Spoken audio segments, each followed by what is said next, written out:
They pack him like a sardine in a boat, like cargo, go and auction him in America, and then let him live like a dog. He walks and you beat him on a daily basis. And not even, we are sorry, we cannot have that. An apology. We as Africans cannot have that. But they will argue that two wrongs do not make a right. So, okay, now, why do the British think that they can be teachers of democracy to Africa? After looting the whole world and killing so many people, after the outrageous massacres they carried out in India, in Eastern Africa, and robbing up people of their wealth, they killed thousands of Indians. For the Indians saying that they have a right to their own salt. Indians were banned from mining salt that belongs to them. A British company have to mine it, use Indians to mine it, and then they will sell it to the Indians. They have forgotten from that. First of all, when I was just being driven in, I saw the arch and the wording there where it says, behind every man there's, a successful man, there's a woman. And I wanted to know, I know Gambia has done a lot in terms of, empowering women, and whether that is, how is the gender parity in the running of the country, the Gambia, since you came into power? Normally, you don't ask a woman how old she is. And I respect that. Though this is not, that is not an African issue. What? This new vocabulary, gender parity. Yes. During the colonial era, nobody talked about gender parity in Africa.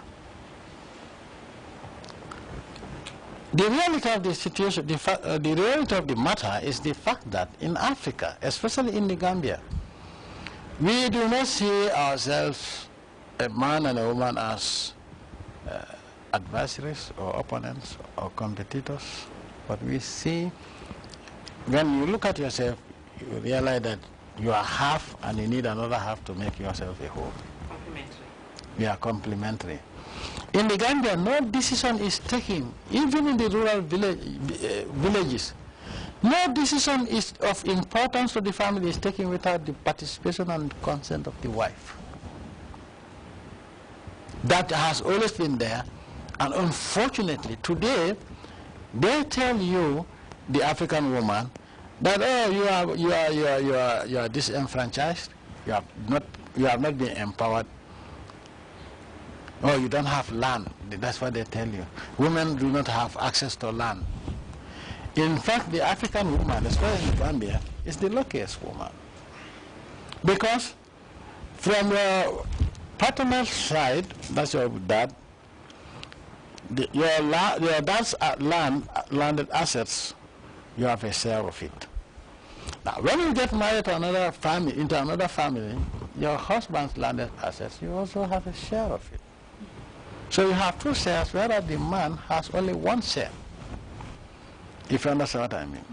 So, for the Gambia, the issue of gender is not an issue. It has never been an issue, and it will never be an issue, because people, most of these NGOs are created to make money at the expense of Gambians, Africans. Unfortunately, and then we tend to encourage them.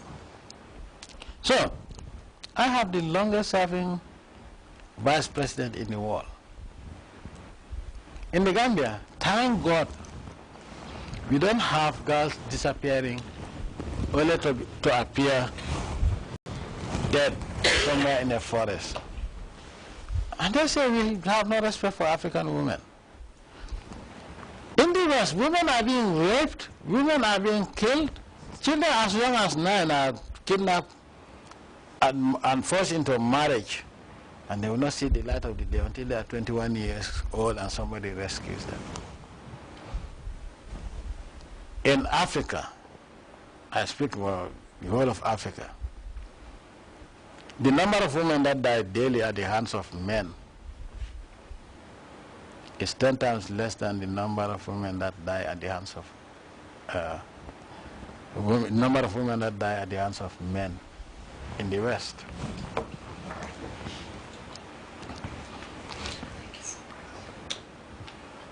Now, in the West, if you're talking about respect for women, in the West, a woman is nothing but a commodity. You want to advertise a new brand of vehicles. You have almost a naked woman to advertise it. Or in the boxing ring, you have a naked woman almost walking. Okay? Whatever you advertise a destination, how do you advertise it? A naked woman. So the woman is being treated like a commodity.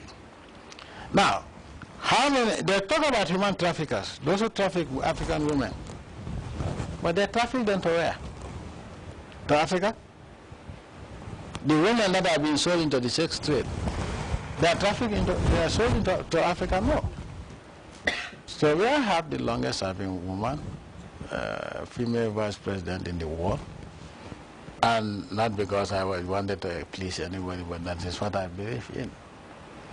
In this country, it doesn't matter your gender. What matters is your willingness and patriotism to work for the country and develop the country. That is what matters to me. So I don't see the appointment of ministers or anybody into the government as an issue of gender. It is an issue of qualification. Yes. Thank you so much for that one. And finally, I was really excited about, going to the farm and see how things are going. I know that agriculture is a passion of yours. Do we see as Africa's future being an agrarian revolution? Is that how we see it, apart from our endowment with other resources? I know, why are you so passionate about agriculture? I am a natural born farmer. In our family today, my family, from my age upwards, only 2 of us have been to school. The rest have always been farmers. So farming is in my blood. But I can't believe when you look at the natural environment conducive to agricultural production available in Africa, and realize that Africa also is a net importer of rice. It is very, very alarming. So, the future of Africa, or any country for that matter, your independence will depend on you, your ability to feed yourself. Because we have seen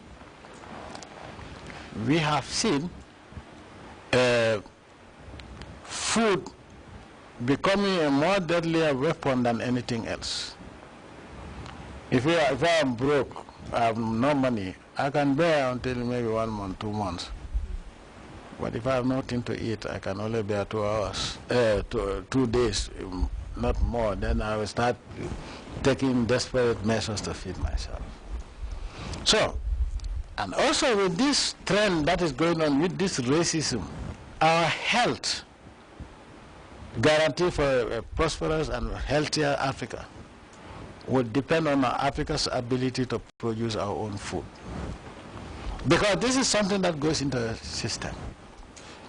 So you are better off knowing that what I'm eating, I grew, I'm the one who produced it, this is how I produce it, these are the inputs, rather than going outside and getting imported things. Obesity, I don't think has ever been a problem in Africa before. But today, obesity is becoming a big problem. Diabetes in the Gambia we didn't have a problem of that. Today we have a problem of diabetes, hypertension. And then today also, Gambia is not an industrialized country. But you see children born with deformities that are horrifying, that are synonymous with highly industrialized, polluted countries. Gambia is not a polluted country. So that can only be attributed to what we eat. And so, the only guarantee to our existence, to our freedom, to our independence, and guarantee of good health.